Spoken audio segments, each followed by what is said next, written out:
Hello friends, मैं हूं doctor Shruti Parekh from advance knee and shoulder hospital. आज हम डॉक्टर प्रथमेश जैन के साथ बात करने जाने वाले हैं एचटीओ के बारे में, जिसे हाई टिबियल ऑस्टियोटॉमी बोलते हैं।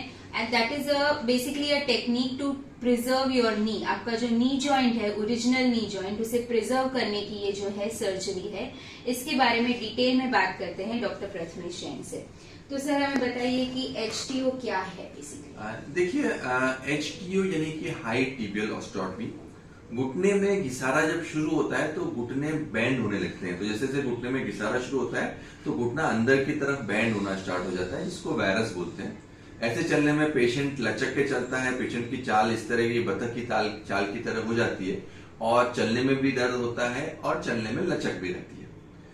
अगर मरीज की एज ज्यादा है तब तो दिक्कत नहीं है, उसमें हम जॉइंट रिप्लेसमेंट कर सकते हैं। परंतु अगर मरीज की एज कम है और हम चाहते हैं कि नी रिप्लेसमेंट को हम डिले कर सकें, तो यह एक सर्जरी जो है वो एक वरदान के समान है। इसको हाई टिबियल ऑस्टियोटॉमी बोलते हैं।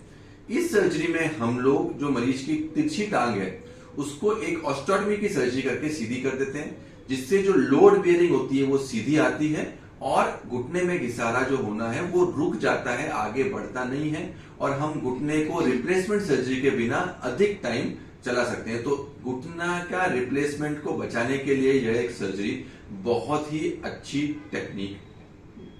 तो सर, मेनिस्कस रिपेयर, मेनिस्कस अगर टॉर्न है, किसी पेशेंट की गद्दी अगर फट गई है, तो वो भी क्या एक इंडिकेशन है एचटीओ सर्जरी के लिए? देखिए, मेनिस्कस जो होता है वो घुटने का एक शॉक एब्जॉर्बर की तरह काम करता है और मेनिस्कस जब भी फटता है तो घुटने का शॉक एब्जॉर्बिंग कैपेसिटी कम हो जाता है और घुटने में घिसारा होने लग जाता है। तो मेनिस्कस टेयर का ट्रीटमेंट मेनिस्कस रिपेयर है।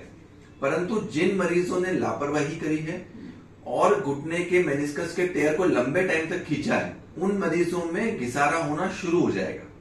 और अगर घिसारा होना शुरू हो गया है और गद्दी में टेयर भी है, तो ऐसी परिस्थिति में अच्छा ऑप्शन ये कि हम न सिर्फ गद्दी को रिपेयर करें, अपितु हम जो वायरस है, जो घिसारा है, उसको भी हम करेक्ट करके ऑस्टियोटॉमी का सर्जरी कर दें। तो उन मरीजों में जिन्होंने लापरवाही वश मेनिस्कस टेयर की सर्जरी सही टाइम पे नहीं कराई है, उनके लिए जो बेस्ट ट्रीटमेंट है वो यह है कि वह दूरबीन की सर्जरी के द्वारा गद्दी को रिपेयर करें और साथ ही साथ सेम सिटिंग में हम ऑस्टियोटॉमी की सर्जरी करके, हाई टिबियल ऑस्टियोटॉमी करके घुटने का अलाइनमेंट भी सीधा कर दें, जिससे घुटने का लोडिंग बराबर हो और घुटना लंबे टाइम तक आपका साथ दे सके, ताकि वो प्रिजर्व हो जाए, प्रिजर्व हो सके, हमको घुटना बदलने की जरूरत नहीं पड़े। तो सर, इसके लिए बेसिक इन्वेस्टिगेशन तो एमआरआई ही रहती है? जी, डेफिनेटली। इसमें 3 इन्वेस्टिगेशन बहुत महत्वपूर्ण है। पहले जो जांच हम कराते हैं वो साधारण एक्सरे होता है, दूसरा जो जांच होती है वो एमआरआई होती है और तीसरी जो जांच है वो एक्सरे स्कैनोग्राम होता है। एक्सरे स्कैनोग्राम करके हम यह पता लगा सकते हैं कि जो आपका अलाइनमेंट है वो कितना तिरछा है और कितना हमको करेक्शन करने की आवश्यकता है। अगर हमारे पैरों की जो तिरछापन है वो 5 डिग्री से अधिक, मतलब वायरस जो है वो 5 डिग्री से अधिक है, तो उन केसेस में हम लोग रिकमेंड करते हैं कि हाई टिबियल ऑस्टियोटॉमी की जाए और जो पांव का अलाइनमेंट है, जो पांव अंदर की तरफ बेंड हो गए हैं, तिरछे हो गए हैं, उसको हम सीधा करें। तो सर, कोई स्पेसिफिक जेंडर एंड एज है इसके लिए कि ये? देखिए, हम आमतौर पे high tibial osteotomy surgery young लोगों में करना पसंद करते हैं, जिनकी उम्र 65 वर्ष से कम है, घुटने में घिसारा आ गया है, घुटने की गद्दी फटी हुई है, आपकी चाल खराब हो गई है, लचक के चलने लगे हैं, उन पेशेंट्स में, और बहुत खराब भी नहीं हुआ है, क्योंकि अगर बहुत खराब आपका केस है तो डेफिनेटली नी रिप्लेसमेंट में जाना पड़ेगा। परंतु अगर आप एक सही टाइम पे आ गए हैं तो आपके लिए, और सही कम उम्र पे आए हैं, तो ये एचटीओ की सर्जरी आपके लिए काफी अच्छी सर्जरी रहती है। तो सर, इस सर्जरी का प्रोग्नोसिस क्या रहता है, रिकवरी रेट क्या रहता है? देखिए, हाई टिबियल ऑस्टियोटॉमी बेसिकली हम क्या करते हैं कि जो हड्डी है उसको हम काटते हैं और उसको सीधा करते हैं। तो इसको, हड्डी को जुड़ने में, घाव को भरने में जो समय लगता है वो करीबन 1 से 1.5 महीने का हो सकता है, जिसमें हड्डी जुड़ेगी। तब तक के लिए हमको मरीज को वॉकर पे चलाना होता है और उसको लोड बेयरिंग, मतलब उस पर लोड देने के लिए मना करना होता है। तो करीबन 1 से 1.5 महीने का रिकवरी पीरियड आप मान के चलिए, उसके बाद आप नॉर्मल चलते पाएंगे। तो सर, फिजियोथेरेपी की रिक्वायरमेंट है? हाँ, तो हल्की सी फिजियोथेरेपी प्रोसीजर के बाद हम लोग रिकमेंड करते हैं और ये रेगुलर फिजियोथेरेपी होती है, एक बहुत एक्स्ट्रा ऑर्डिनरी फिजियोथेरेपी की रिक्वायरमेंट नहीं होती है, पर बेसिक फिजियोथेरेपी होती है जो हम गाइड कर देते हैं, इजीली हो जाती है, कोई बड़ी बात उसमें। तो सर, 1.5 मंथ्स के बाद पेशेंट सब कुछ रिज्यूम कर सकता है? नॉर्मल एक्टिविटीज आप 1-1.5 महीने के बाद कर पाएंगे और स्पेशल एक्टिविटीज अगर आपको करनी है तो उसमें थोड़ा ज्यादा समय लगता है। अब इम्पोर्टेंट चीज ये है कि टेक्निक्स भी काफी सारी इवॉल्व हो गई हैं हाई टिबियल ऑस्टियोटॉमी में। तो सर आप बता सकते हैं कि इसमें ये जो यूज हुआ है वो क्या है? हाँ, तो ये जो आप देख रहे हैं, यह एनसीटी न्यूक्लिप टेक्नोलॉजी की anatomical side specific French plate है। हाई टिबियल ऑस्टियोटॉमी के लिए आज की डेट में ये एक बहुत ही अच्छी प्लेट, अच्छा डिवाइस, अच्छा इम्प्लांट है और कन्वेंशनल कोई भी प्लेट की तुलना में यह हमको काफी सारे एडवांटेजेस, फायदे देती है। कन्वेंशनल प्लेट एक ही साइड की आती थी और एक ही प्लेट राइट और लेफ्ट दोनों साइड में यूज होती थी। यह प्लेट साइड स्पेसिफिक है, मतलब राइट साइड के लिए प्लेट अलग आती है, लेफ्ट साइड के लिए प्लेट अलग आती है। पहली चीज तो ये होगी। और एनाटॉमिकल इसका कंटूर है, अगर आप ऊपर से देखेंगे तो इसके जो स्क्रू हैं वो डाइवर्जेंट है और जो आपकी टिबिया, मतलब जो टांग की हड्डी है, उसके परपेंडिकुलर स्क्रूज आते हैं, तो इसकी पकड़ काफी अच्छी होती है। इसमें हमारे पास दो तरह के वेरिएशंस अवेलेबल हैं। यह स्टैंडर्ड एनसीटी प्लेट है जो 3 होल की होती है, 3 होल ऊपर और 3 होल नीचे। अगर हमको ज्यादा करेक्शन करना होता है तो हम 4 होल की प्लेट भी यूज कर सकते हैं, तो 4 होल ऊपर और 4 होल नीचे बहुत ही स्ट्रॉन्ग फिक्सेशन को दे पाता है। यह ओपनिंग वेज ऑस्टियोटॉमी है, इसको क्लोजिंग वेज भी किया जा सकता है। और खासतौर से एक ये यूनिक प्लेट जो है वो ये प्लेट है, यह एचटीओ विद एसीएल कंबाइंड प्लेट है। कई बार हमको अगर एसीएल की सर्जरी भी हाई टिबियल ऑस्टियोटॉमी के साथ में करनी पड़ रही तो यह प्लेट काफी अच्छी, क्योंकि इसमें टनल के लिए जगह दी हुई है। तो एसीएल के टनल के बीच में कोई भी स्क्रू नहीं आएगा। जो सेंटर वाला स्क्रू है वो टनल के साइड से निकल जाएगा और आगे वाला स्क्रू टनल के आगे से निकल जाएगा। तो एक स्क्रू टनल के आगे से जाएगा, एक पीछे से जाएगा और एक स्क्रू वेरिएबल एंगल स्क्रू होता है जो हम एडजस्ट करके डाल सकते हैं। तो एसीएल या पीसीएल सर्जरी हुई है आपकी तो यह प्लेट काफी हेल्पफुल है।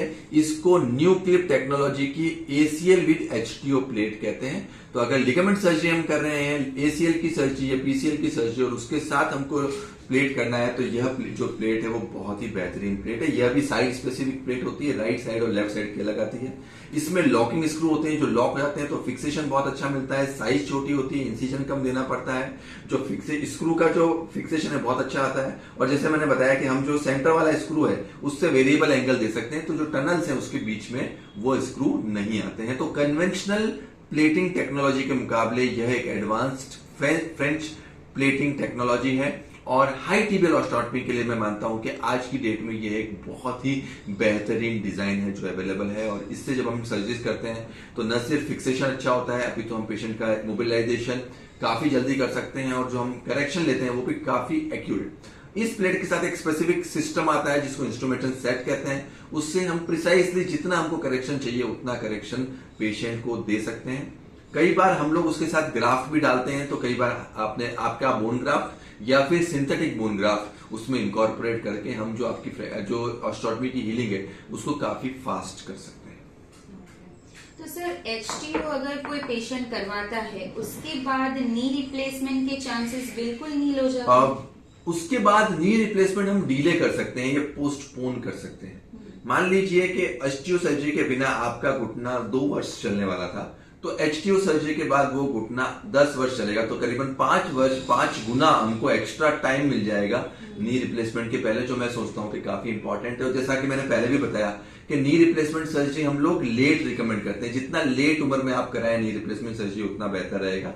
और दूसरी सबसे बड़ी बात यह है कि हाई टिबियल ऑस्टियोटॉमी के साथ आप ज्यादा एक्टिविटीज कर सकते हो as compare to a knee replacement. तो नी रिप्लेसमेंट सर्जरी के बाद आप चलना फिरना अलाउड होता है, पर आप खेलना कूदना दौड़ना भागना अगर चाहो तो वो पॉसिबल नहीं होता। जबकि इस सर्जरी के बाद आप अकड़ू बैठ सकते हो, नीचे बैठ सकते हो, खेलना कूदना दौड़ना भागना, स्विमिंग, जंपिंग, स्पोर्ट्स, रनिंग, ये सारी एक्टिविटी भी हम मरीज को अलाउ कर सकते हैं। तो एक्टिविटी पॉइंट ऑफ व्यू से हाई टिबियल ऑस्टियोटॉमी का पेशेंट काफी ज्यादा एक्टिव होता है as compare to knee replacement के पेशेंट की तुलना।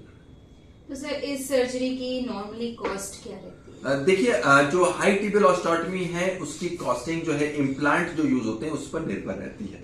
जो कन्वेंशनल प्लेट सिस्टम्स हैं उनकी कॉस्टिंग डेफिनेटली कम रहती है, परंतु ये जो न्यू क्लिप टेक्नोलॉजीज की एनसीटी प्लेट है जिसमें हम स्टैंडर्ड प्लेट 3 होल यूज करें, 4 होल यूज करें, ये एसीएल विद एचटीओ की प्लेट यूज करें, तो इसकी कॉस्टिंग सिग्निफिकेंटली हाई होती है, जो करीबन 80 to 90,000 तक हो सकती है। 80 से 90,000 तक सिर्फ प्लेट की कॉस्टिंग हो सकती है।